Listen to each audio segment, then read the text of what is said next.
All right, sharing the screen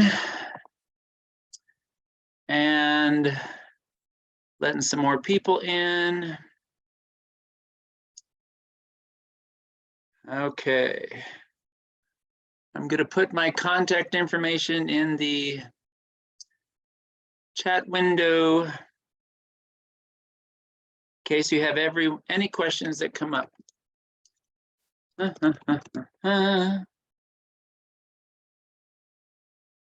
There you go.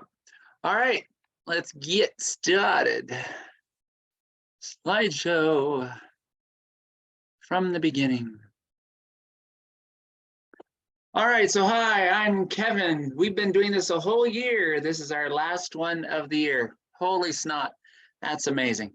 We are doing the 1970s tonight. If you have any questions, please go ahead and put them into the chat window. If you have any questions, any issues with the sound, let me know in the chat window too, and we'll get you set. So all of these presentations have been recorded and they are available online.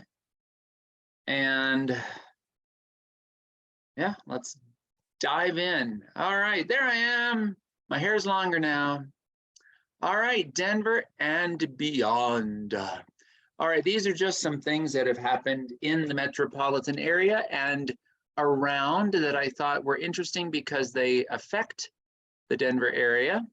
So I'm going to go through some of them now. In 1970, an oxygen tank exploded on Apollo 13. When I say Denver and beyond, sometimes I mean really, really beyond. And one of the fellows on board was Jack Swigert. Now, on the left-hand side there, you see a picture of Mr. Swigert. So why is this important? This is, I'm sure, a very big important thing to the Swigert family. But the reason I mention it is because in time for our nation's bicentennial, the folks there in Washington, D.C. said we want each state to send 2 statues, the people they feel represent their state, first place and second place. So way back in the 1970s, we actually sent Florence Sabin as our first one. And Colorado actually took a long time to get the second statue sent, but the second statue that we did send to Statuary Hall there in Washington, D.C. was of Jack Swigert. It is not this statue. This is the one out at the airport. So Mr. Swigert was born in Denver. He was a test pilot, an engineer, and an astronaut. He got into politics, but unfortunately he died before he was able to do anything. He was, if I recall correctly, he was voted into office, but he died before his swearing in. Anyway, because of his contributions to so many industries here in Colorado, he is in Statuary Hall in Washington, D.C. If you haven't been, you may go see Florence Sabin and Jack Swigert in the Federal Capitol building. Okay. This is something I've never been to. I'm thinking I will go when I retire. In 1974, the Telluride Film Festival began. I've heard it's a lot of fun, but have never actually done it. I've done the Mushroom Festival, which was fun, but yes, I need to go do the film festival. In 1976, the Big Thompson flood took place. Also, a happy 200th birthday for the United States and the 100th birthday for the state of Colorado. I-80 South became I-76 as part of our celebrations. Huzzah, huzzah. I will say I had not actually known that. When I was doing all my research years ago on the interstate system in the state, because I was doing a presentation on our interstates, I know that sounds dull, but it's actually more interesting than you might think. I learned about this change. So I-80 South became I-76. 1977, the Olympic Training Center opens in Colorado Springs. If you haven't been there for a tour, please go. It is an amazing thing. I think you will definitely have a good time. 1978, I never watched this show. Mork and Mindy debuts, and the rest of the country learns that Boulder exists. I think a few people maybe knew that Boulder was there, but apparently Mork and Mindy put Boulder on the map. So this, of course, made Robin Williams, very famous. I don't think Pam Dauber got the same notoriety. So Mork and Mindy, I don't know, maybe some of you watched it. I knew it existed, but did not. So those are just some things. I thought, well, that's some fun stuff from the 1970s. All right, let's look at our maps. We do this every time. As I always say, I did not create these. These were put out by a colleague of mine at Denver Urbanism. If you go back to look at the recording, you'd be able to cycle through these and look more minutely. It's kind of fun, really, to look at these.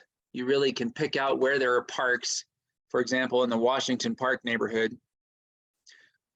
All right, so this is the 1960s. The gray spots are where something was already developed. The red is what went in this time period. And we're going to go forward now. So there's the 1970s and 1980s. So you get sort of a view of these decades. So we are really expanding to the southeast, southwest. Montbello, as we talked about last month, came into the fold back there in the 1960s. In the 1970s, Montbello really gets going strong. We're going to talk more about Montbello tonight, just a little bit. Southeast and southwest, we're filling in. We'll talk about the 1980s next month. So 1, 2, 3. So back and forward. You notice, all in all, not as much development as times previous. All right, so last month, we ended on a super, super happy note. Colorado was going to have the Olympics. How wonderful that is. Well, most of you who know your Colorado history were probably saying, but wait, Kevin, Colorado's never had an Olympics. What's going on? Well, you know your history very well. You are right. Colorado has never had an Olympics because of what went on. So there are some really great articles out there about how we lost the Olympics. Well, first how we got the Olympics and then how we lost it. In 1967, it was announced that we were going to get the Olympics. The town of Evergreen, just west of us, found out that they were going to be the host for many of the Nordic events, even though there were no buildings, ski runs, or sport facilities at all. And the people in Evergreen were a little upset because this was going to alter their city.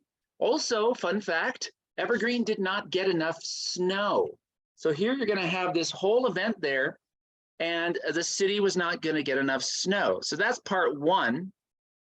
So if you look at the picture on the right-hand side there, they were thinking about using this mountain that you see on the right-hand side here, Mount Sniktah, to be the spot for the downhill racing and all that, even though there was no resort there, and pretty much everyone agreed two things.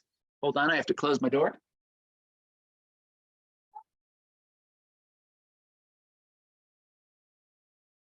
Sorry, I had some folks come in. All right. They didn't get enough snow. This is on the eastern side of the Continental Divide, and it was too steep. So Mount Sniktah didn't have anything on it. If it did have the right stuff for a ski resort, they would have made it into a ski resort.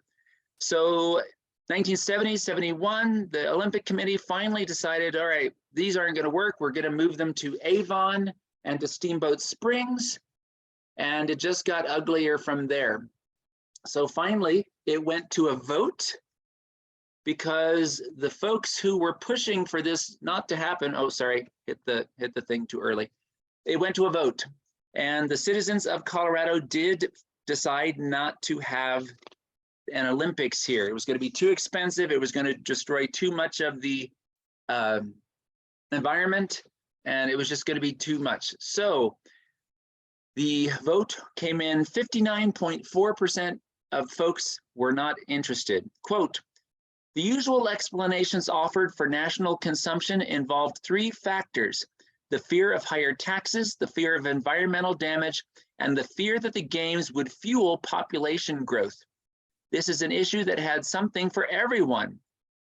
So it was easy to get people to say no to it. I do find, looking back at that quote, how hysterical it is because almost all of the places where they wanted to prevent growth, where they wanted to prevent environmental damage, and where they wanted to limit the taxes have all gone up anyway. One of the other complaints was about mountain towns being overrun. We don't want to put I-70 through.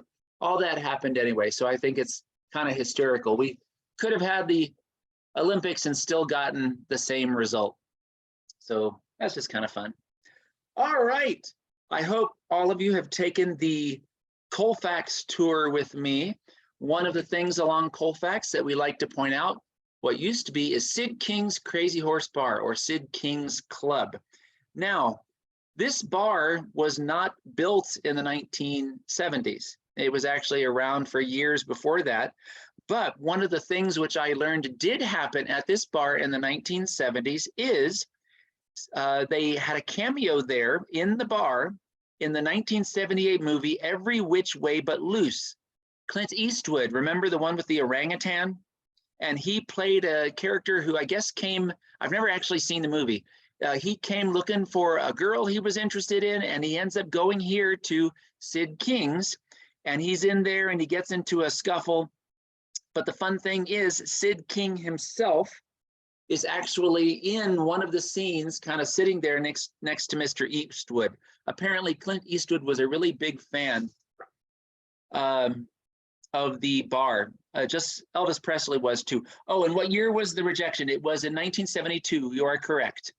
We voted on it in 1972, November 7th, 1972, and that was a big fat no. So yeah, there you go.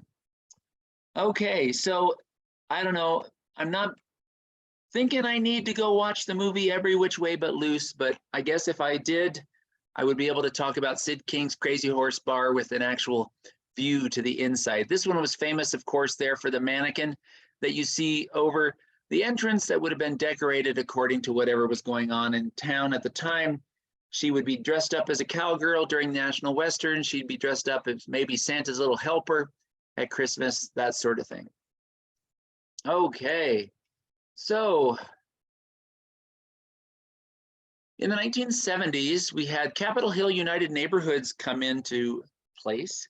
This was a pretty big deal.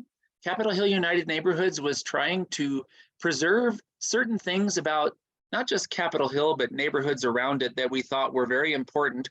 It actually started in 1969 as another entity before they finally made it into the Capitol Hill United Neighborhoods in the early 1970s. They were fighting things like turning streets into one-way roads. They were also fighting the legislation that said Sid King used to stand in the back of the bar and tell terrible jokes. Oh, that's a good thing to know. Thank you. The law in the 1970s said that unmarried people could not live together. So there were all these regulations about how we lived and how we lived together, all those things. So CHUN, as it's known, Capitol Hill United Neighborhoods, was fighting to get some of these, as they said, old-fashioned regulations removed. If you wanted to live with someone and not be married to that person, well, hey, that was your right. In 1974, CHUN agreed to take over an event that had up to that time been a pretty tiny thing called the People's Fair. Under their auspices, it actually became a very big deal. The People's Fair was a main moneymaker for the Capitol Hill United Neighborhoods, which I will tell you, CHUN is still out there, still doing their thing. The People's Fair, it's funny, I don't go out because I work too much. I found some websites that said the People's Fair is still happening, some websites that said it's no longer happening. So this coming summer, I will see if I may find the People's Fair out there. Okay, some of the other things extant. We did a tour of this building earlier this year. Our firefighter museum was established during this time period. Our original Our original fire station in Denver, sadly, was demolished. If you know where the Pioneer Monument stands, that is where that used to be. That was a really beautiful structure. Eventually, they needed a bigger one, and so they created the one that you see here. This one opened in 1909 and was in service until 1975. They had made some modifications over the years, of course, for example, moving from horses to vehicles, that sort of thing. In the late 1970s, they saw that this building was in danger of being torn to the ground.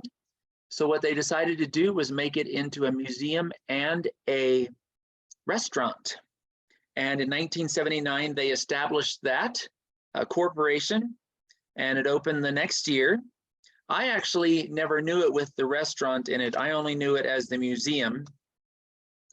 So this nonprofit has a lot of great history about how we fought fires here in the Denver area over these many years. The restaurant, I guess, has been gone since the early 1990s. One thing I do want to tell you, because I know someone's going to ask, sadly, no, you do not get to ride, or excuse me, jump down that hole any longer. They don't let folks do that. In fact, as I understand it, even the firefighters stopped doing it because they were having too many injuries. So the pole is there, but that is not one we're going to get to use. So drat on that. Okay, so we have been doing the Christkindl Market tours, our Engelnacht tours, and one of the things we've been talking about is our German heritage in the metropolitan area. And one of the folks I talk about a lot, Charles Becher. If we had to pick one name from the 1800s that was a big mover and shaker in building the city, Charles Becher would be it. So he's done lots of things. His money is still out there doing good deeds.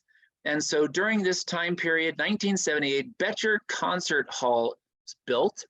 I have sung in here, interestingly, although that was 1995, holy guacamole. And I've also gone to concerts in here. It's a lot of fun. I did not actually know this until I was taking a tour at the Denver Center for the Performing Arts.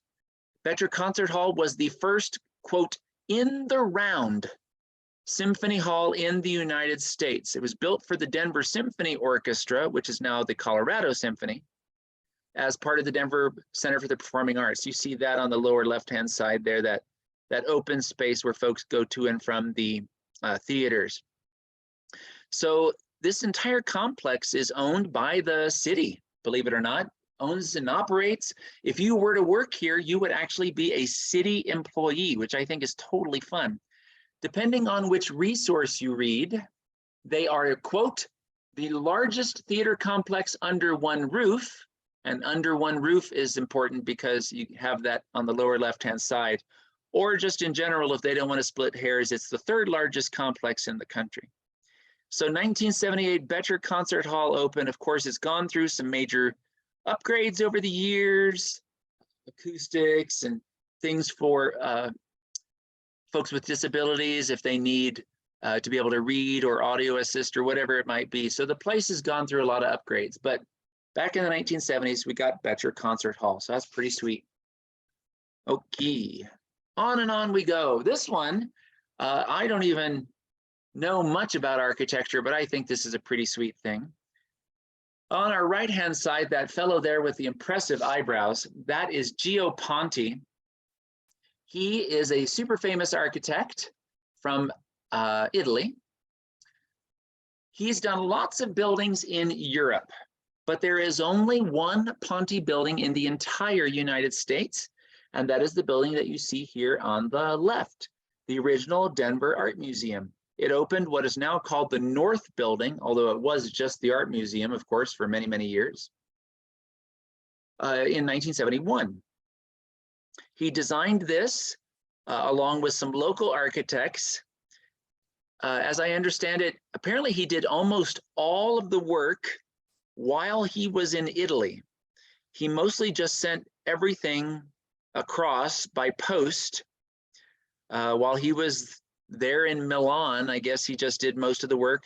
Eventually, he did come over to see it, but almost everything up until that point was done by the post. Isn't that amazing? Not email, no faxes or scans or whatever. So he just did it all by sending it through the mail. So the North Building of the Art Museum is a fun one because the the exterior of the building, those tiles that you see there are actually made of glass. Over 1 million flat and pyramidical gray glass tiles. They were specifically made for the museum, and he thought glass would last better than ceramic in our somewhat harsh environment here. They also had fun with the windows. I am not an artist, but I am told by artists that sun and art do not go together. So they made very narrow windows. And as far as the overall structure, when they asked Mr. Ponti, he said, and I quote, "If a museum has to protect works of art, isn't it only right that it should be a castle? As for the light, I asked the sun and the light and the sky to help me. In covering this building with the gray tiles, a neutral color that picks up the sky's reflection, I would describe this museum as an invitation to the sun." So you have an interior shot here on the right to go with our wonderful 1971 Gio Ponti building. So for those of you who like architecture, it's kind of amazing to think that in the whole of the United States, we have the only one. No one else in the country has one, so that's a pretty sweet deal. All right. All righty, Rudy, Regina. Now this was happening, the removal of this, when I got to Denver. I'm a military brat, and I didn't get to Denver basically until 1995 when this was being undone. Well, years before, it was done, and that was busing. So one of the things we've talked about previously is how Denver's schools were considered to be segregated, and it went all the way to the Supreme Court of the United States in 1973 in the case Keys versus School District Number 1. The Supreme Court said, yep, Denver schools are segregated. You might say that they are not, but in fact they are. So this had been bouncing up the courts since the 1960s. It's pretty ugly if you read about some of the things that were done to the people who were pushing this case. If you look here on the right-hand side, they had, buses attacked. 1970, let's see, I wrote down the address. There it is. The bus depot on 7th Avenue near Federal Boulevard. A bunch of explosions took place, and about a third of the bus fleet in Denver was destroyed. This was basically a way to tell the folks who were pushing for this decision to continue, we don't like what you're doing. There are some really sad articles and reminiscences, people writing their biographies and autobiographies about folks being actually called and harassed. And this one lady who was on the school board had something blow up on her front porch. So this was a really ugly thing, but in the end, it did go all the way to the Supreme Court, and the Supreme Court said, yep, you have to desegregate. So what that meant is schools with disparate racial makeups would be paired so that they would send students from one school to another school so as to even out the racial numbers within those schools. Now, many of you know Sean, my colleague. Sean Snow grew up in Denver. He did not have to get bused because he lived in schools that had good numbers, but many folks from around the metropolitan area had to bus. So someone's saying, I was affected by busing in that our junior high was split up and some went to one high school and others to another. But I'm learning from you that it went to the Supreme Court. Yeah, the decision started locally, and as with anything, it goes up and up. It went to district courts, and you can keep bumping it up. The Supreme Court, of course, is the ultimate rule of the land when it comes to that. And they said, yep, you got to desegregate. The funny thing is, of course, you can tell schools you have to desegregate. Well, how do you do that? There's a movie that talks about this that actually shows the Supreme Court justices suggesting a method. I don't know about the veracity of that. Anyway, oh, sorry, I have to let someone in. Yes, people were bused. So over time, what they discovered is some people left. They didn't want to be bused. So some people left rather than have their students be bused from one school to another. This was a problem in that people would be spending a lot of the time on the bus, the kids sometimes. And in the end, it was found that it was really not a success. People were still sort of self-segregating in the schools. I've spoken with a number of folks about this, and I've done a lot of reading on this.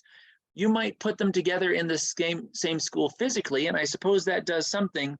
But as one person said, even within the schools, they would stick with folks of their own kind in general. And so the idea of busing in the end did not prove to be a success. So in 1995, they stopped. So period about 25 years or so, the great experiment took place in Denver, and it started here in the 1970s. Now on July 31st, 1976, Big Thompson flood took place the day before we celebrated our centennial. So you may imagine that our centennial was a little sadder than it would normally have been. More than 140 people died during the Big Thompson flood, and more than $35 million in damage, not to mention all of the, $35 million in damage, homes damaged, destroyed, bridges, roads. I mean, a lot of things really took a long beating from that flood. So the Big Thompson flood, July 31st, the next day, we still celebrated, although a little more somberly than we would. 1976, our centennial year. That's why we are the centennial state, because we came in during the country's centennial. So when we were made a state, the country was celebrating its 100th. So we are always going to celebrate centennials together, except that when the United States had its bicentennial, ours was a centennial. If you look at the lower left-hand side, you're going to see a sign for the Grant Frontier Park, and that little wagon in the picture above it. Grant Frontier Park was established by a group of Boy Scouts in 1976 as a mechanism for honoring the first city in the metropolitan area. Before Auraria, before Denver, you had a city, Montana City, located there on the South Platte River, just south of Evans. This park was made to honor that first settlement as part of our centennial celebrations here in Colorado. So I did not live here at that time, so I don't remember the Big Thompson, but my mother-in-law talks a lot about it. It's a pretty big deal. Okay, not everything was natural problems. Some things were people problems. After the events at Kent State, we did have other, protests around the United States. So at the University of Denver in 1970, they had an event called Woodstock West, quote, in the name of peace and freedom. More than 1,500 students came out, and of course, not only were they mourning what had happened at Kent State, but they were also trying to make sense of what was going on with the war and with politics and all that. So there was a really big bunch of, fighting going on, at least with words. Some of the protesters ended up shouting things like burn, burn, burn, which of course is not going to make you think that things are going to be too placid. Eventually, what they did is they set up a camp on the University of Denver campus.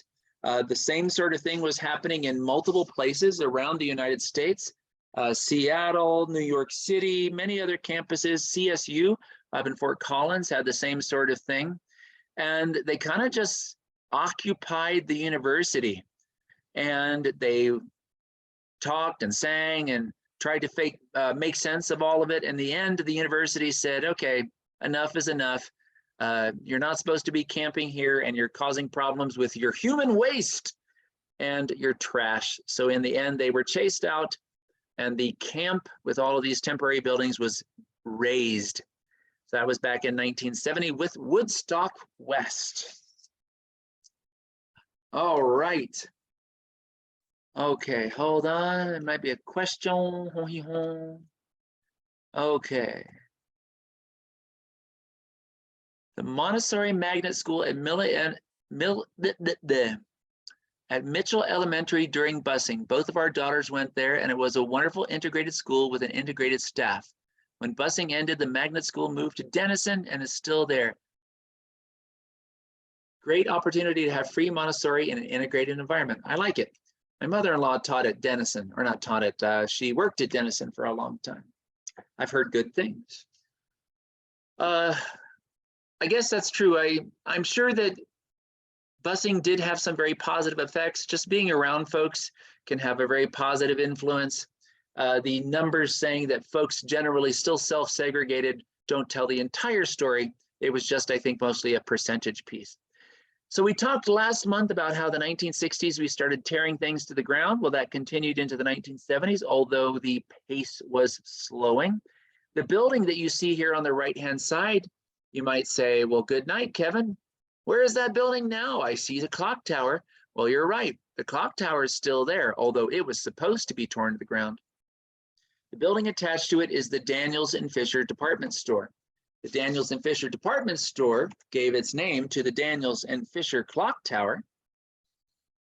So this clock tower, 1911, 1912, it was built on to the department store basically to serve as the exclamation mark, saying, hey, come shop here.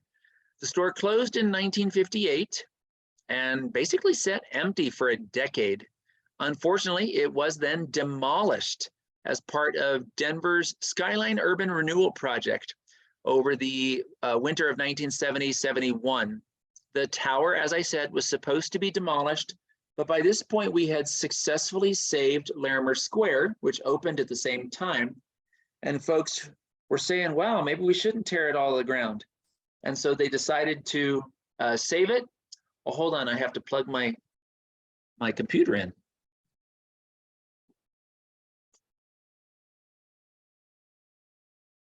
Funny, I just realized I have it plugged in here to my computer, but I don't have it plugged into the wall. So that's completely silly. Anyway, we managed to save the clock tower, but the Daniels and Fisher that you see right there demolished. If you look to the left-hand side, that would have been an interior shot of the building. I've spoken with lots of people over the years who tell me about all of the wonders of going to the Daniels and Fisher. They would eat there, they would shop there.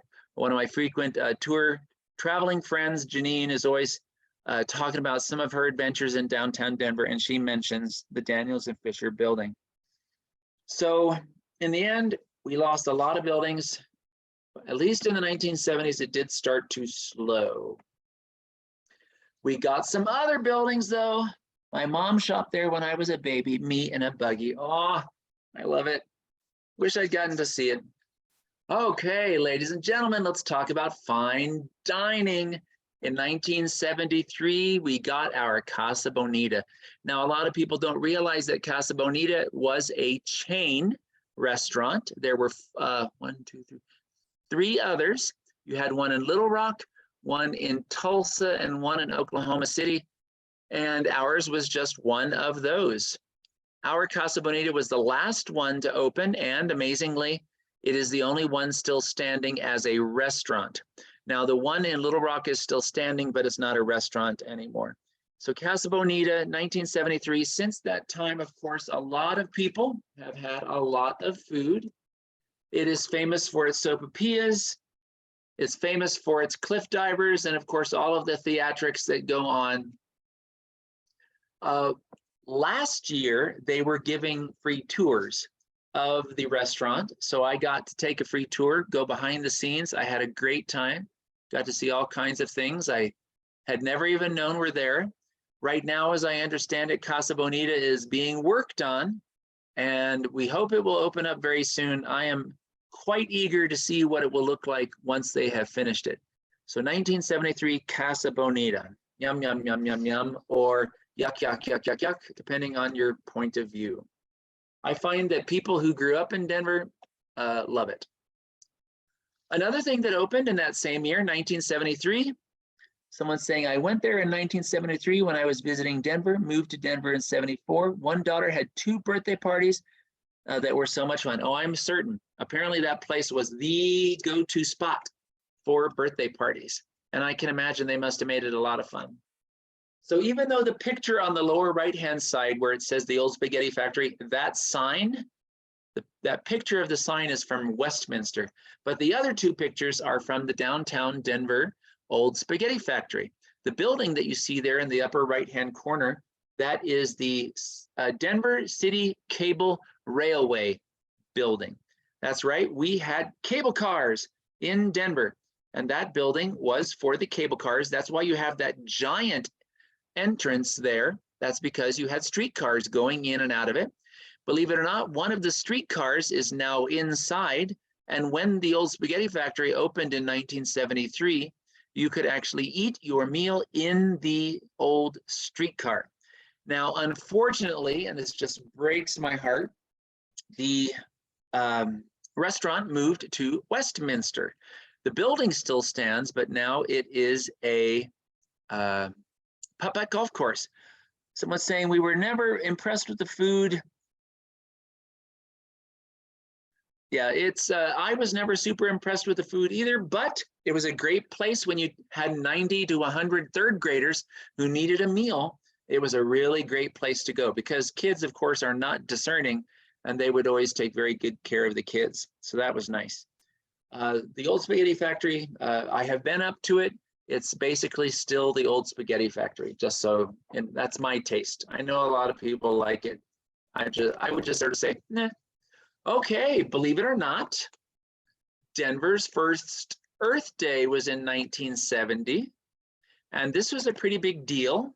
You had a lot of people pushing for things with the environment. Part of this happened because there had been a really big oil spill out near the Channel Islands off Santa Barbara's coast, that sort of thing. And so the environmental movement came up as a reaction to that. And the one in 1970 in Denver played host to this gentleman here you see in the upper left-hand side. Senator Gaylord Nelson, who was a Democrat from Wisconsin, was basically the mover and shaker, the man behind Earth Day. In 1969, he started the process, and in 1970, we had our first Earth Day. And believe it or not, Senator Nelson came to Denver to celebrate our Earth Day, along with Mayor McNichols and Governor Love. The Rocky Mountain News described it in this way. It drew a milling, restless crowd of up to 3,500 young people from junior high school age on up, with a goodly share of adults sprinkled in. Many listened attentively to the more than 24 speakers and panelists. Others roamed the big building, socializing, littering, or looking at colorful exhibits which dealt with all forms of alleged pollution, from smoking to having too many babies to capitalism. Still others stood before microphones in the aisles and took verbal pot shots at the speakers. And that's East High School, yes, there you go. So yeah, right here in Denver, the fellow who basically started Earth Day came for that first Earth Day. So Denver had its little bit of a role to play in Earth Day, which is still going out with a bang each year. All righty. All righty. So the 1970s would also be a watershed year for the civil rights movement for our gay community. In the 1960s, as we talked about last month, you had civil rights for our Black and Hispanic communities coming in. Well, in the 1970s, after the Stonewall riots in New York City, we started to have protests in Denver concerning legislation. Part of what the Capitol Hill United Neighborhoods law work was doing was saying that people who are unmarried can't live together. Well, that should be abolished.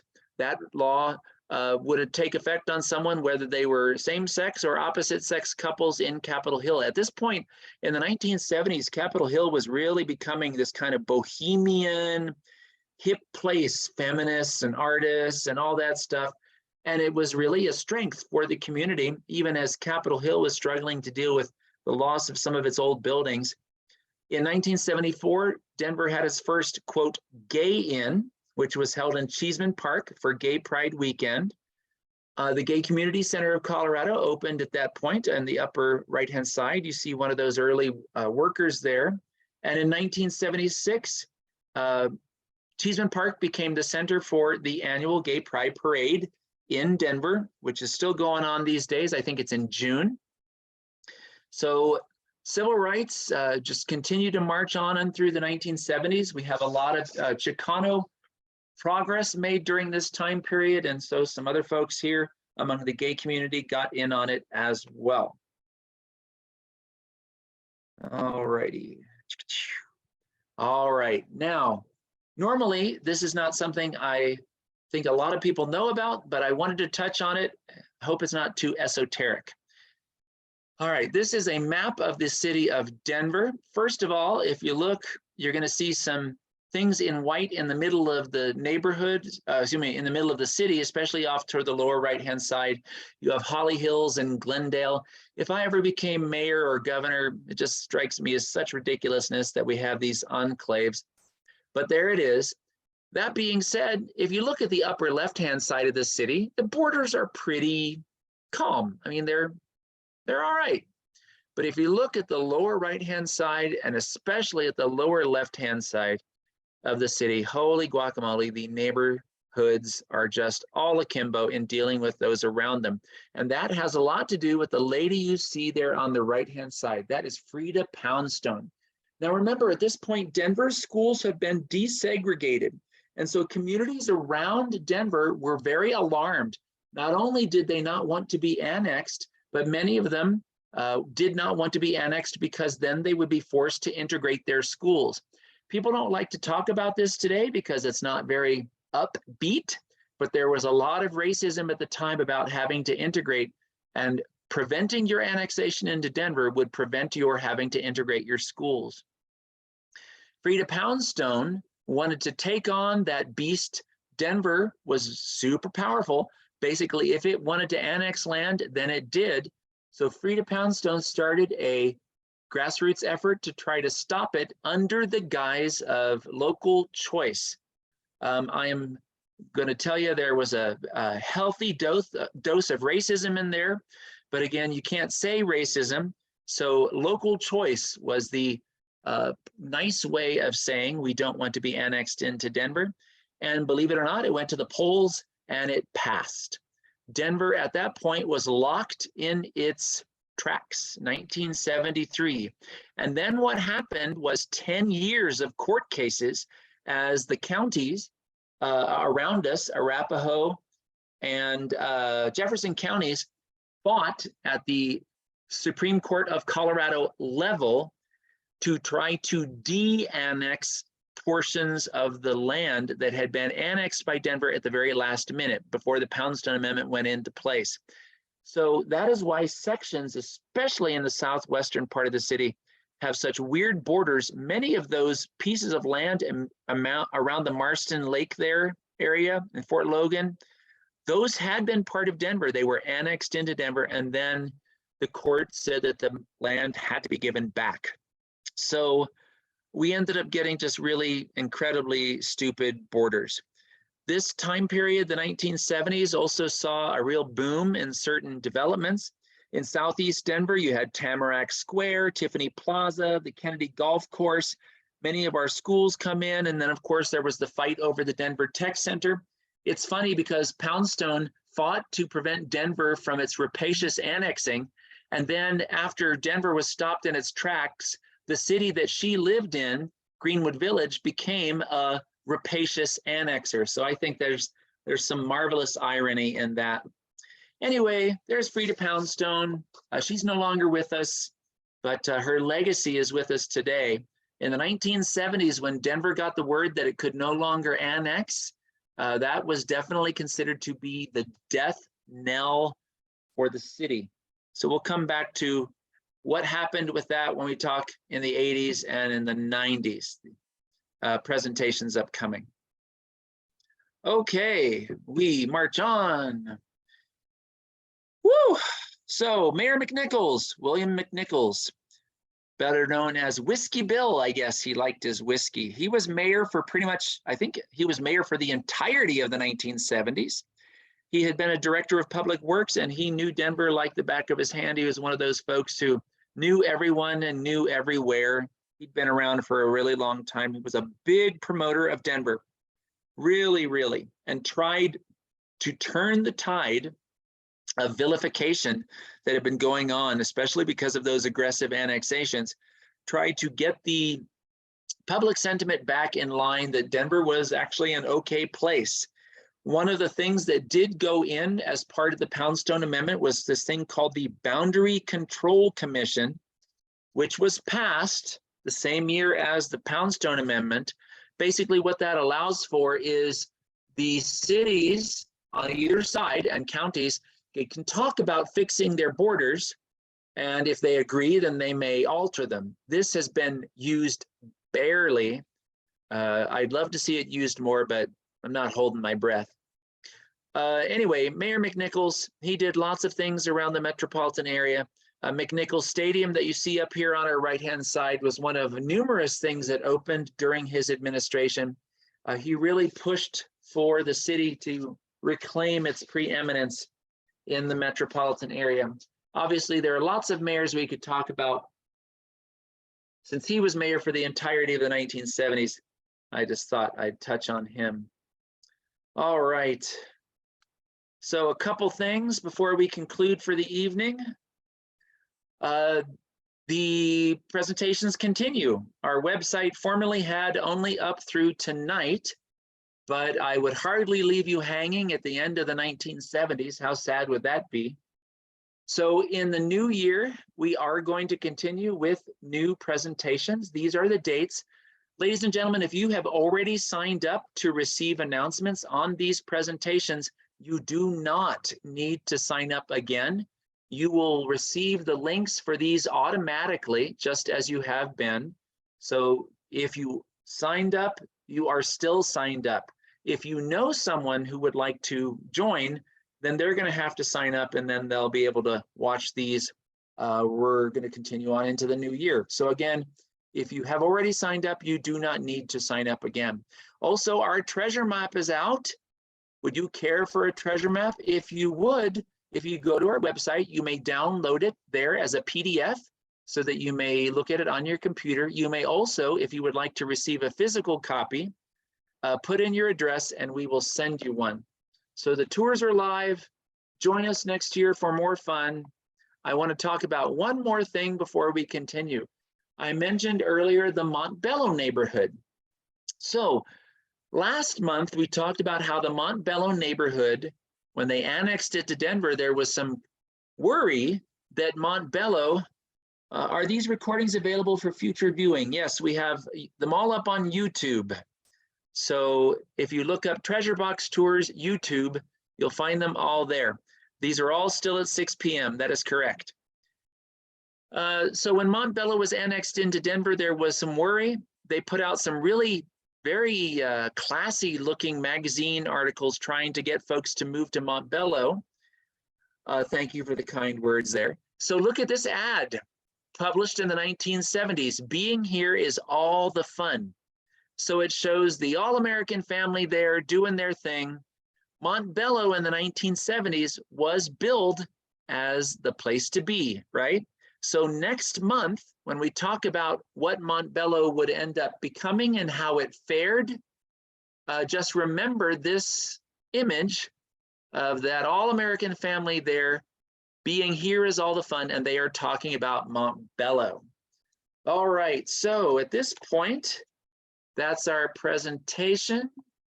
So if you have any questions, you can go ahead and plop them in to the chat window. I shan't see you again before January, our presentation in January. So can you imagine a whole year? This has been quite a year. I have lived here for decades and I still learn something from each time. Woo-hoo! I'd hate for this to be boring and all known. Okay, well, if you don't have any questions, I will watch. Thank you so much. I hope you all have a great evening. I'm going to go have dinner now. I hope you have great and healthy holidays. Don't slip on the ice and break anything, because that's a terrible way to celebrate the holidays. I made brownies tonight, so I think I'm going to go have a brownie. Oh, thank you. I'm glad we got you through the pandemic. I'm glad we all got ourselves through the pandemic. All right, folks, I don't see any questions coming in. I hope you all have a healthy and beautiful time. Hi, Ann. Hi, John. And I'll see you again in 2023. Oh my goodness, 2023. All right, I'll see you again soon. Thank you.